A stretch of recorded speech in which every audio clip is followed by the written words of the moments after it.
কিছু শব্দ ডিকোড করব। প্রসঙ্গ বাংলাদেশ। শেখ হাসিনার কথাটা আমরা যদি ডিকোড করি তাহলে আমেরিকাই মোহাম্মদ ইউনূসকে বসিয়েছে।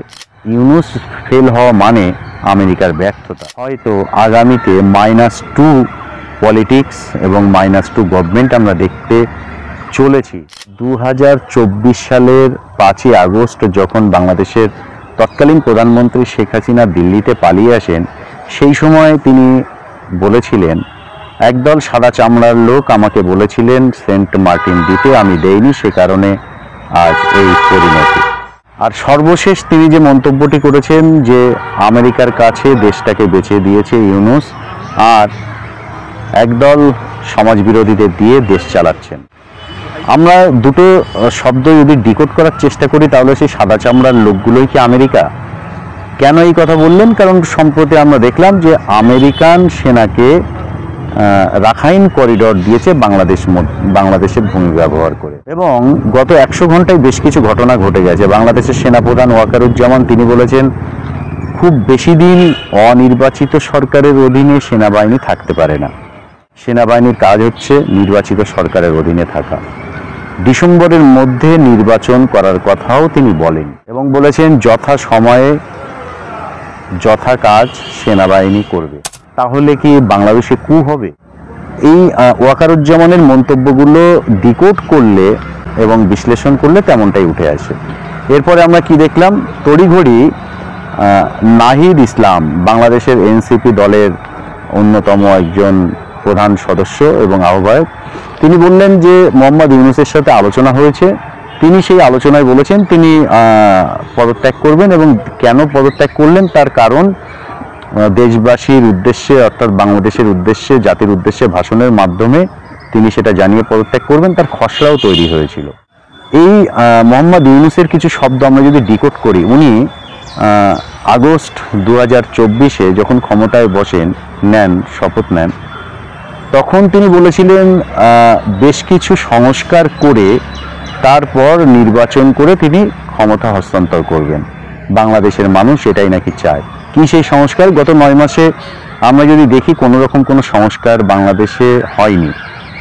উল্টে দেখা গেছে বাংলাদেশের নানা রকম সমস্যা তৈরি হয়েছে আর্থিক ক্ষেত্রে, বাংলাদেশের ডেভেলপমেন্ট তৈরির ক্ষেত্রে, অর্থাৎ যে পরিকাঠামোগুলো তৈরি হচ্ছিল সেই পরিকাঠামো তৈরির ক্ষেত্রে স্বাভাবিকভাবে কোনো রকম কোনো উন্নতি এবং সংস্কার না হওয়াটাকে অনেকে বলছেন যে মোহাম্মদ ইউনূস অর্থনীতিতে সফল হলেও, নোবেল লরিয়েট হলেও তিনি দেশ পরিচালনার ক্ষেত্রে, শাসন ব্যবস্থায় তিনি সফল একজন ব্যর্থ মানুষ।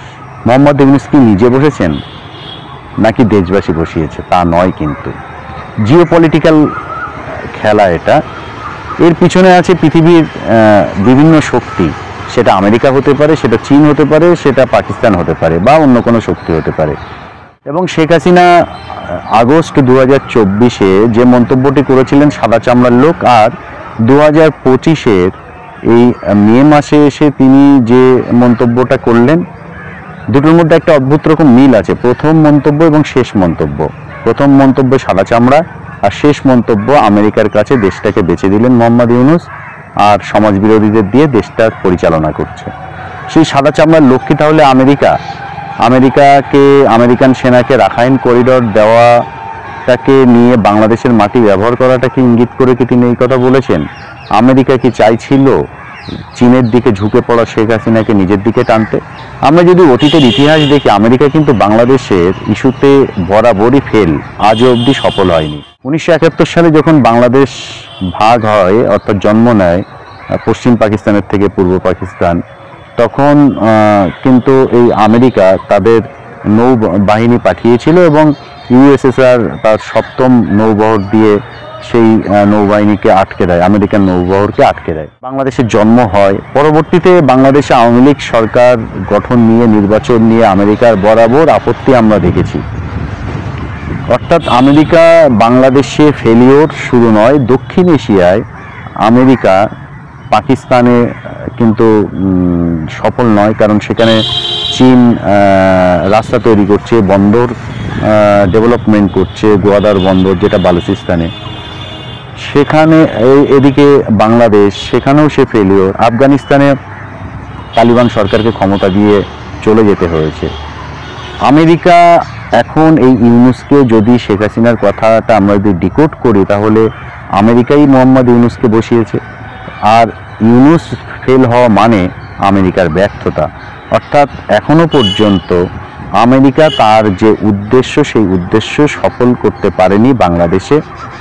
এখনো ওই শুধুমাত্র আমেরিকান সেনা কয়েকজন ঢুকে রাখাইনে যাওয়ার জন্য একটা করিডর করেছে বাংলাদেশের মাটি ব্যবহার করে, এর বাইরে কিছু করতে পারেনি। উল্টো দিকে আমরা যদি দেখি, চীনেরও প্রতিপত্তি বাংলাদেশে অনেক বেশি, বিভিন্ন রকম বিনিয়োগ আছে বাংলাদেশে চীনের।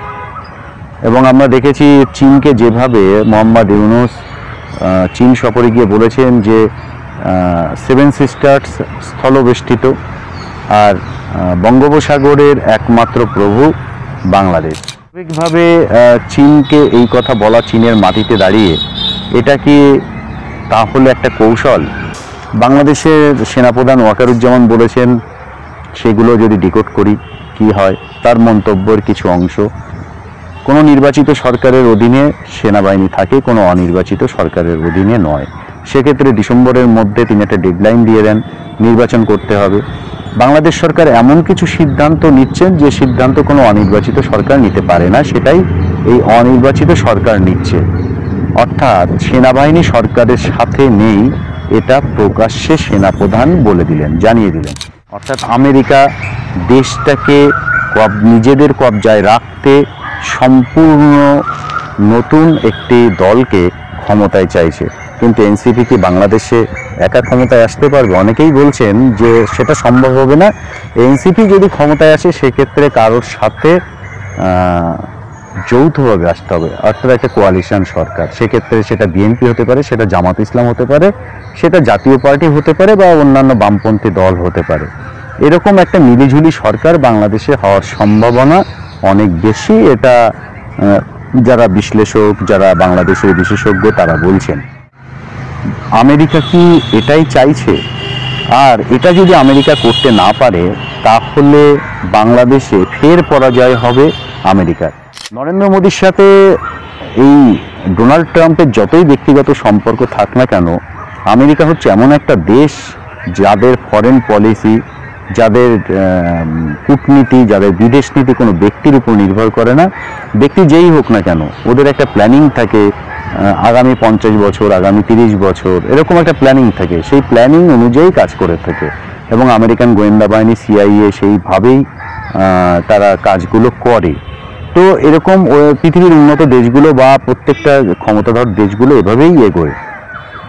ঠিক সেরকমভাবেই আমেরিকা এগোচ্ছে এবং এই সুযোগটাকে কাজে নিয়েছে। এবং আমেরিকা এই মুহূর্তে সারা পৃথিবীতে বিভিন্ন দেশের সাথে একটা ট্রেড ওয়ার, একটা ডিপ্লোম্যাট ওয়ার, অর্থাৎ কূটনৈতিক যুদ্ধ করছে। স্বাভাবিকভাবে বাংলাদেশে এখন আমেরিকার এই সাফল্য ব্যর্থতার উপর নির্ভর করবে চীন কতটা কি পদক্ষেপ নিচ্ছে। কারণ বাংলাদেশের সাথে চীনের সুসম্পর্ক শেখ হাসিনার আমল থেকেই, বাংলাদেশে চীনের অনেক বিনিয়োগ আছে। এই রকম পরিস্থিতিতে বাংলাদেশ চীনের হাত কিভাবে ছাড়বে সেটা একটা বিষয়। কারণ আমেরিকার হাত ধরতে গেলে চীনের হাত ছাড়তে হবে, নাকি পাকিস্তানের মতো বাংলাদেশ এক হাতে চীন, অন্য হাতে আমেরিকা ধরবে। যে বাংলাদেশে 3 দিকে ভারত, একদিকে বঙ্গোপসাগর, ভারতের সাথে এরকম চরম একটা বৈরী কূটনীতিতে বাংলাদেশ যাবে। আর আমেরিকা কি সেটাই চাইছে, একটা অস্থির বাংলাদেশ গড়ে তুলতে, তৈরি করতে, নাকি বাংলাদেশের যে ভৌগোলিক চিত্র সেটারও পরিবর্তন হবে? আমেরিকা চাইছে এই অঞ্চলে আর একটা নতুন দেশের জন্ম দিতে, সেটা মায়ানমারের রাখাইন, বাংলাদেশের কিছু অংশ, এরকম নিয়ে একটা নতুন দেশ তৈরির ছক আমেরিকার আছে। যদি সেটা করতে পারে, তাহলে সেক্ষেত্রে তো বাংলাদেশের ভূমি অনেকটা ছাড়তে হবে। এটাই কি তাহলে মোহাম্মদ ইউনূস ক্ষমতায় বসার পর থেকে সংস্কারের কথা বলছিলেন? এই বিষয়টাও কি সংস্কারের মধ্যে? বাংলাদেশের বিদেশ নীতি নয় শুধু, বাংলাদেশের আভ্যন্তরীণ রাজনীতি নয় শুধু, এটাও আছে সংস্কারের মধ্যে। সবটাই সময় উত্তর দেবে কিভাবে কোন খাতে চলছে।